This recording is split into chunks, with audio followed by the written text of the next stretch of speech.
कभी आपने सोचा है कि जब जीवन में सब कुछ ठीक चल रहा हो और अचानक बिना वजह परेशानियां आने लगें, काम बनते बनते बिगड़ जाए, मेहनत के बाद भी फल न मिले, तो लोग सबसे पहले किसे याद करते हैं? अधिकतर लोग कहते हैं, शनि भारी है। लेकिन क्या आपने कभी यह जानने की कोशिश की कि शनिदेव वास्तव में दंड देने आए हैं या कुछ सिखाने? और क्या आप जानते हैं कि स्वयं शनिदेव एक बार इतने असहाय हो गए थे कि उन्हें भी किसी सहारे की आवश्यकता पड़ी थी? और उस समय उनके रक्षक कौन बने? आज की यह कथा यदि आपने अंत तक ध्यान से सुन ली तो शनि के प्रति आपका भय विश्वास में बदल जाएगा। जब भी मनुष्य के जीवन में कठिन समय आता है, जब हर प्रयास असफल होने लगता है, तब लोग शनिदेव को दोष देने लगते हैं। कोई उन्हें क्रूर कहता है, कोई अशुभ मानता है, पर सत्य यह है कि शनिदेव कर्म के न्यायाधीश हैं। वे वही फल देते हैं जो मनुष्य अपने कर्मों से स्वयं तैयार करता है। बहुत समय पहले की बात है, जब शनिदेव अपने कर्तव्य का पालन कर रहे थे, तभी लंका के राजा रावण ने अपने अहंकार और शक्ति के घमंड में आकर शनिदेव को बंदी बना लिया। रावण जानता था कि यदि शनिदेव की दृष्टि उस पर पड़ गई तो उसका अंत निश्चित है। इसलिए उसने शनिदेव को अंधकारमय कारागार में बांध दिया, जहां न सम्मान था, न स्वतंत्रता, केवल पीड़ा और अपमान था। उसी समय भगवान राम के परम भक्त और दूत हनुमान माता सीता की खोज में लंका पहुंचे। लंका के एक कोने में जब उनकी दृष्टि एक तेजस्वी लेकिन पीड़ित देवता पर पड़ी तो उनका हृदय करुणा से भर गया।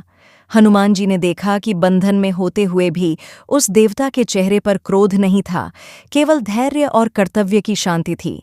जब हनुमान जी को झांत हुआ कि वे स्वयं शनिदेव हैं, तो उन्होंने बिना किसी भय के उनके बंधन तोड़ दिए।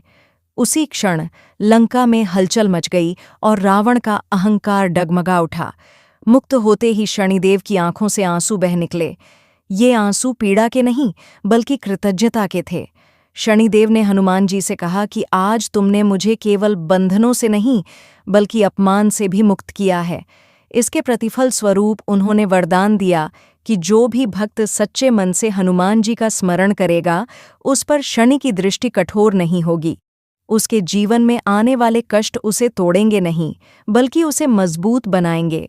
इसी कारण कहा जाता है कि जो हनुमान जी का सच्चा भक्त होता है, उसके जीवन में शनि भी शिक्षक बनकर आते हैं, शत्रु बनकर नहीं। इस कथा से हमें यह सीख मिलती है कि शनि देव से डरने की नहीं, समझने की आवश्यकता है। और हनुमान जी केवल शक्ति के प्रतीक नहीं, बल्कि करुणा, सेवा और सच्ची भक्ति का जीवंत उदाहरण है।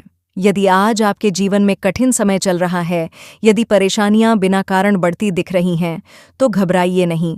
अपने कर्मों को शुद्ध कीजिए, हनुमान जी का स्मरण कीजिए और धैर्य रखिए। ईश्वर अपने सच्चे भक्त की परीक्षा जरूर लेते हैं, पर उसे कभी अकेला नहीं छोड़ते। यदि यह कथा आपके हृदय को छू गई हो, यदि शनिदेव और हनुमान जी का यह संदेश आपको शांति और विश्वास दे गया हो, तो इस वीडियो को अपने प्रियजनों के साथ अवश्य साझा करें। ऐसी ही भक्ति और जीवन को दिशा देने वाली कथाओं के लिए हमारे चैनल को सब्सक्राइब करें और भक्ति के इस मार्ग पर हमारे साथ जुड़े रहें। जय शनिदेव, जय बजरंग बली।